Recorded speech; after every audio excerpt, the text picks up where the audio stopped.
Hey there, how you doing? Charlie Winters here with horse racing tips for the Cheltenham Festival, day one.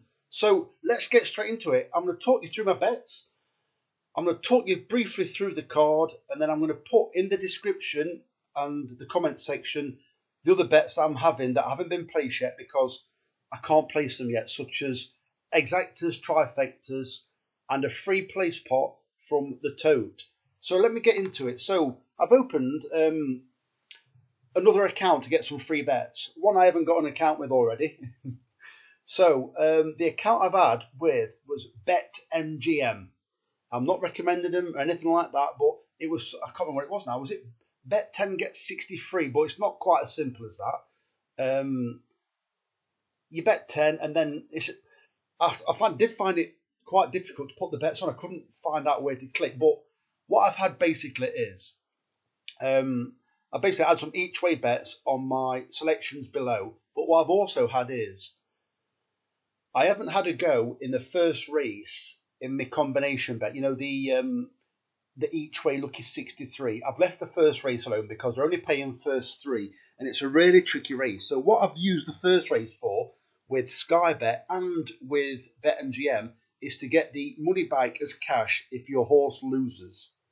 So I've had two £10 wins. £10 win on Tullyhill in the 130 at Cheltenham with Sky Bet, and a £10 win on Tullyhill at, I think it's 3-1 again, in the 130 at Cheltenham with BetMGM. BetMGM. So if those horses don't win, you get your money back. If that horse doesn't win, you get your money back. So let's get on to the main bet. So I have had each way singles on these horses as well on a different account. I'm not going to show you those because they make no difference. Basically, I've used the free bets each way. So let me get into it. So it's a 10p each way, lucky 63.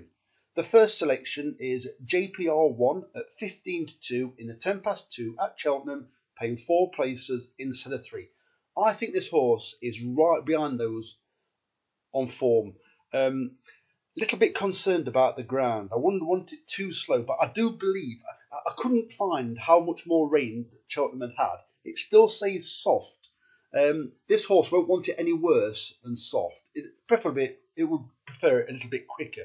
I am a fan of the Tizzards. They've been quiet for the last few Cheltenhams, but they know how to get one ready. I think it was a pleasing run last time when it won and when it beat Matata. It should have won on its attempt here most recently over chase fences, but it crumpled on landing at the last when it had definitely got the race won. All in all, it tends to jump really well. It seems to leave its front legs in there on probably one fence per race, and sometimes it proves fatal. I hate to use the word fatal, but so first selection is JPR One at 15-2 in the 2 at Cheltenham, 4 places instead of 3. This is with Sky Bet. If you remember also, last night I also mentioned that I do believe that a lot of the horses, or some of the fancied horses in this race, have a tendency to jump right or left when push comes to shove. Gaelic Warrior is one of them for definite, and there are 2 others up there that could, once Gaelic Warrior starts jumping to the right, or if it does, I'm sure you've seen it several times in the past where then other horses will follow suit. Well, we don't want anything dodgy to happen, but fingers crossed that this might happen and our horse might gain a few lengths by this happening. Who knows? Next selection is Trelawne at 15-2 in the 250 at Cheltenham, paying 7 places instead of 4. Originally, I'd gone for Eldorado Allen, I'll be honest, in this race. And then I noticed it had a wind operation last time. I'm thinking, why did you have to do that?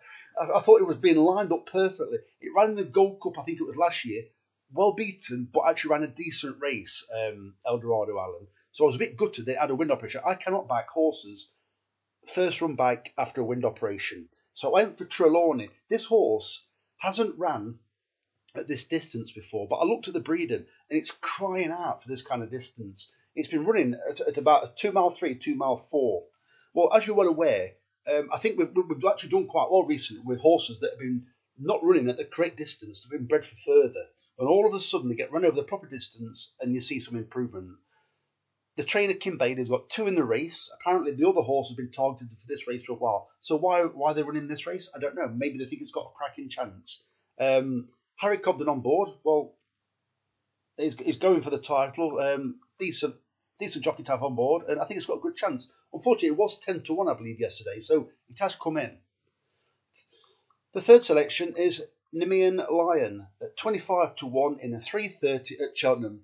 Bearing in mind there's only currently 8 runners in the Champion Hurdle, you can guarantee that they will take one out because it will make an absolute fortune on the place terms, only playing first 2 instead of paying first 3. I do like the look of this horse. It ran well in a handicap when Iberico Lord won the race, but this horse was giving weight all round. It was top weight in the race. If they go a good pace, this horse seems to jump better the faster they go. And obviously, you would expect them to go a decent pace in the Champion Hurdle. So I think Nemean Lion, it's not really a stable you associate with the Champion Hurdle, Kerry Lee. But I do think it's got a good chance of sneaking. Basically, I think they think it's game over for first place. But you've got, or first and second, but you've got a chance of that third place currently. And I think Nemean Lion has got a cracking chance of getting it. The fourth selection is for sentimental pretty much. Echoes in Rain at 20-1 in the 4 at Cheltenham in the Mare's Hurdle. This horse always comes there, travelling well in this race, and it always seems to clout the last fence and finish 3rd or 4th. I think it's still got a chance. I think it's quite a strong race, but this horse loves soft ground, and as long as it can jump the last 2 a little bit better than normal, I think it should be travelling the race pretty decent. And I do believe it was also left in the Champion Hurdle at the last minute just to see what was running in there, I think. Don't get me wrong, it was the same last year because I fancied it to the Champion last year. But it's in the Mare's Hurdle and I think it's got a chance of sneaking a place. The next selection is Palamon at 20-1 in the 4:50 at Cheltenham in the Boodles Juvenile Handicap Hurdle, paying 6 places instead of 4. Let's have a full read out of that one. So Palamon is trained by Paul Nolan. I backed one of Paul Nolan's in this race last year. Can't remember what record, but if you look at the results, it came 6th last year at a decentish price. Similar kind of profile. Gradually, basically, there's room for improvement. There was last year on the other horse, and there is on this one. This horse hasn't done quite as much as what the horse did last year. One of the horses, his horse last year, won a race before they bought it to run in this race last year. Well, Palamon, it's been showing gradual improvement, and I think it's got a decent chance. And Paul Nolan is very shrewd. I've been watching him for quite a while now, and he's very good at getting one ready. Relatively small stable. I won't say it's tiny, but it's like it's not one of the big players, but very good at getting them ready. It's also got Sean Flanagan on board. This Sean Flanagan has ridden this on all 3 occasions, and Sean Flanagan rode for Paul Nolan on the horse last year, on the other horse last year when it comes 6th in the race. I think it's got a decent chance, and 20-1, it's a wide open race.